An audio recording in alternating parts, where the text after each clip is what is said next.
Hello, to everyone. Welcome to Kombok Estate. This video presentation is briefing on the introduction of natural rubber plantation in Kombok Estate, and also the life of rubber tappers in Kombok Estate.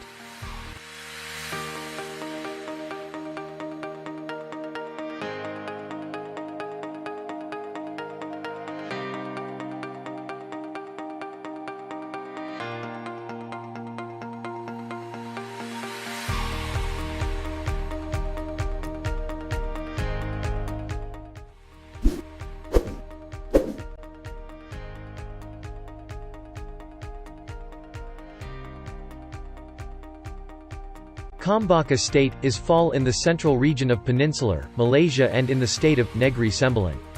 Kombok Estate consists of 2,331 hectares which divided into Home Division, Ulu Sawah Division, and also Mantan Division.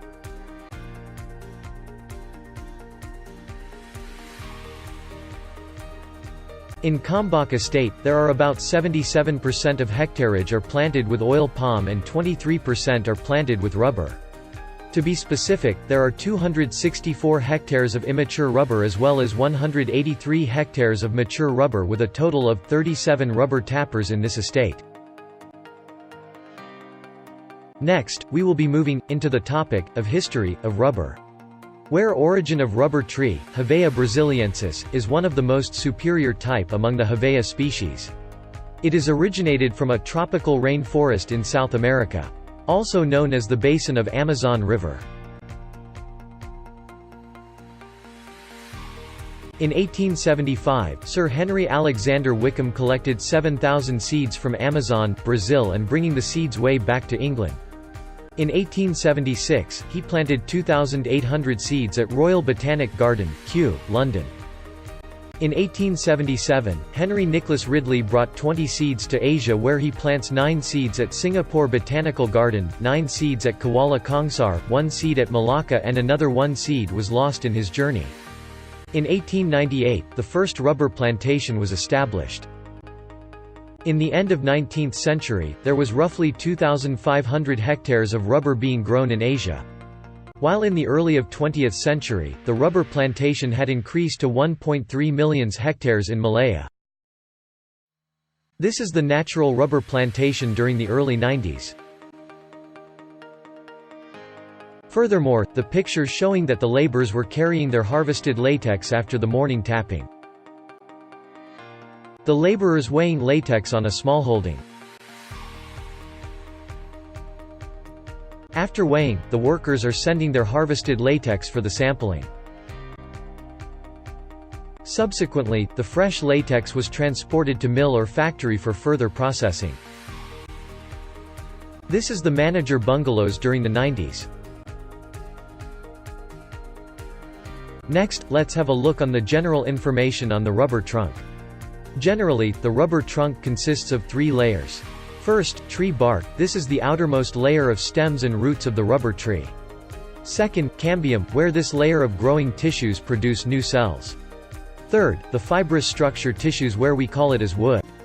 Theoretically, as the rubber tree grows, the cambium expand lead to the formation of wood followed by bark. So, when we zoom into the rubber tree's bark, we can see that there are layers of little channels where it contain latex. This structure is called lactiferous vessels. In the early days, the rubber tapper was extracting the latex through indiscriminate incision of bark using axe. This will cause a damage to the cambium tissue layer which results in scarring and uneven growth of stem. Thus, it shortened the economic lifespan of rubber trees. Until 1898, Henry Nicholas Ridley discovered the continuous excision method of tapping that apply on the opening. By removal at each tapping a thin shaving of bark from a sloping cut. Where this principle is still in use today. Moreover, a sloping cut is necessary for the latex to flow along the cut into a cup. A cut from high left to low right will severe the greatest number of latex vessels due to the pattern of orientation of latex vessel in bark is in spiral from bottom left to top right at angle of 3.7 degree vertically. In summer, the height opening for rubber tapping must be in 55 inches from ground, to the frontal end of tapping cut. Follow by the girth circumference of the rubber tree shall be at least 20 inches and above. Some more, the tapping slope had to be in an angle of 40 degree horizontally. Generally, the length of tapping cut is in S3, frequency of tapping is in D3 as well as tapping task size per worker is roughly 700 rubber trees per day. Last but not least, in rubber tapping there are two types of tapping knife usually will be used by the tappers. First, the jabbing knife. Second, the hornbill knife. In the next section, we will be showing the life of rubber tapper in Kombok estate.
Thank you for watching. Brought to you by KLK.